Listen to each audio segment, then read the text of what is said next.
కృష్ణం వందే జగద్గురు వాసుదేవాయ మంగళం. సర్వశాస్త్రమయీ గీత వ్యాసో నారాయణో హరి. యత్ర యోగీశ్వరో కృష్ణో యత్ర పార్థో ధనుర్ధరః తత్ర శ్రీ విజయోర్భూతి ధ్రువాణితిర్మమ.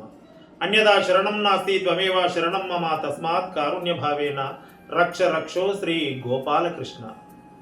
ఓం గం గణాధిపతయే నమః. ఓం నమ శివాయ. శ్రీమాత్రే నమః.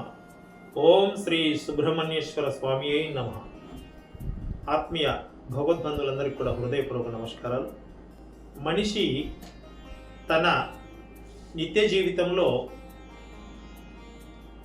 జీవనోపాధి కోసము ఎన్నో ఉద్యోగాలు చేయొచ్చు కాక ఇటు సాంసారిక జీవితం గడుపుతూ సమాజంలో ఓ వ్యక్తిగా కొనసాగుతున్నటువంటి తరుణంలో ఆ వ్యక్తికి కొన్ని ప్రత్యేకమైనటువంటి లక్షణాలు కలిగి ఉండడం అనేటువంటిది ఒక గొప్ప విషయం. అందులో ముఖ్యమైనటువంటిది సంస్కారం. సరే, జ్ఞానము విజ్ఞానము ఎంత ఉన్నప్పటికీ కూడా మూడవదైనటువంటి సుజ్ఞానము చాలా ప్రధానమైనటువంటిది. అయితే ఆ సుజ్ఞానంలో వ్యక్తి ఎవరితో ఎలా ప్రవర్తించాలి, ఎక్కడ ఎలా మాట్లాడాలి అనేటువంటిది ప్రధానంగా తెలుసుకోవాల్సినటువంటి ఒక గొప్ప విషయం. ఇప్పుడు ఉదాహరణకి ఎవరైనా పెద్దవారిని కలవడానికి వెళ్ళినప్పుడు వారి ఇంట్లో వారు గృహస్థ ధర్మంగా ఎదురుగా వచ్చి లోనికి తీసుకువెళ్ళి కూర్చోమనగానే ఆ ఎదుటి వ్యక్తి విద్యావంతుడు, విద్యావేత్త, పండితుడు లేదా ఒక గొప్ప ఉద్యోగంలో ఉన్నవారైతే వారి ముందు కూర్చో అనగానే ఏదైతే కుర్చీ ఉంటుందో లేదా హాసనం ఉంటుందో అందులో వెళ్ళి కడేలన కూర్చోవడం కాకుండా వారికి నమస్కరించి ముందు మీరు కూర్చోండి అని చెప్పి వారు కూర్చున్నాక కూర్చోవడం అనేటువంటిది ఒక కనీస ధర్మము, బాధ్యత. అది అందులో ఒకవేళ కూర్చున్న తర్వాత కూడా వాళ్ళ ముందు వినమ్రంగా ఉండి ఒక పద్ధతిలో మాట్లాడడం అనేటువంటిది గొప్ప విషయం. ఎప్పుడు కూడా పెద్దవారి ముందు మనస్వరము ఉచ్చస్థాయిలో ఉండకూడదు. ఎంత నిదానంగా మాట్లాడితే అంత మంచిది. ఇక ప్రతి వ్యక్తికి వారి యొక్క స్వాభావిక లక్షణాలు ఉంటాయి. ఉదాహరణ, కూర్చున్న తర్వాత చాలామంది కాలు మీద కాలు వేసుకునేటువంటి ఓ అలవాటు లక్షణం ఉంటుంది. అటువంటప్పుడు బహు జాగ్రత్తగా మనకంట పెద్దవారి ముందు కూర్చున్నప్పుడు అలా కాలు మీద కాలు వేసుకోకుండా చాలా మర్యాదగా కూర్చొని వినయంగా ప్రవర్తించడం అనేటువంటిది ఒక గొప్ప మంచి లక్షణం. అది అయితే అదొక సుజ్ఞానం.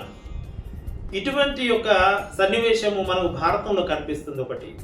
ఒకానొక సందర్భంలో విదురుడు ద్వారకా నగరానికి ఆ యొక్క శ్రీకృష్ణ పరమాత్ముని కలవడానికి వెళ్తాడు. ఆయన సహజంగా విదురుడు చాలా గొప్ప ఆధ్యాత్మిక చింతన కలిగినటువంటి వాడు.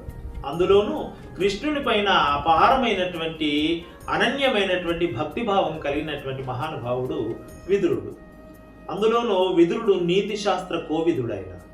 అయితే ఈ విదురుడు ఒకరోజు కృష్ణుని వద్దకు ద్వారకా నగరానికి వెళ్ళినప్పుడు కృష్ణుడు సాదరంగా ఆహ్వానించి కూర్చోమని ఒక ఉచితాసనాన్ని చూపిస్తాడు. అప్పుడు విదురుడు ఒక సందిగ్ధంలో పడతాడు.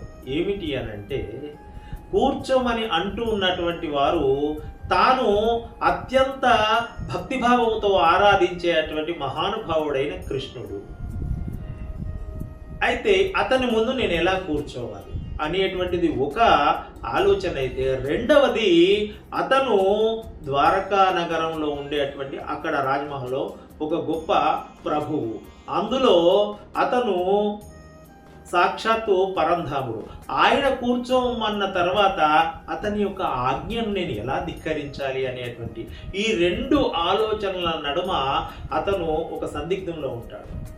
అప్పుడు వెంటనే విదురుడు తేరుకొని సమయోచితంగా ఎలా ప్రవర్తించాడంటే, తన యొక్క భుజం పైన ఉన్నటువంటి కండువా తీసి కృష్ణుడు కూర్చోమనేటువంటి ఆసనం మీద పెట్టి దానికి నమస్కరించి ఆ కృష్ణుని యొక్క పాదాల చెంత కింద కూర్చుంటాడు ఆయన.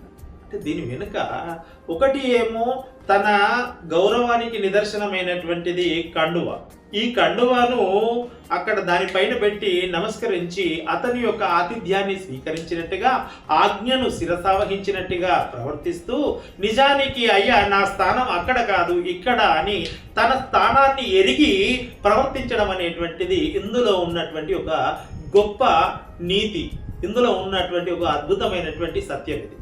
ఈ రకంగా మనకు రామాయణం, భారతం, భాగవతం ఇలా మన యొక్క పురాణాలు చదివితే ఎంతో అపారమైనటువంటి జ్ఞానము, ఎంతో విలువైనటువంటి జీవన విధానానికి సంబంధించినటువంటి గొప్ప గొప్ప సంస్కృతి, గొప్ప గొప్ప సాంప్రదాయాలు, ఆచారాలు మనకు అందులో కనిపిస్తాయి.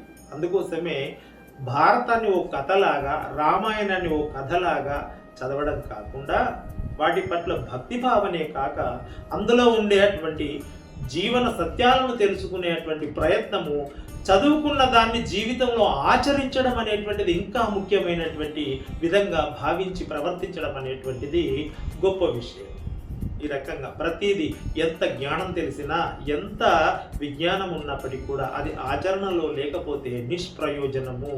అందుకోసమని చెప్పి ఎంతో విలువైనటువంటి మన యొక్క ప్రాచీన గ్రంథాలలోని యొక్క విజ్ఞానాన్ని, సుజ్ఞానాన్ని మనము తెలుసుకొని నిత్య జీవితంలో అనుసరిస్తే భగవంతుని యొక్క కృపా, కరుణ, కటాక్షాలు సర్వదా ఉంటాయి అనేటువంటిది అక్షర సత్యం.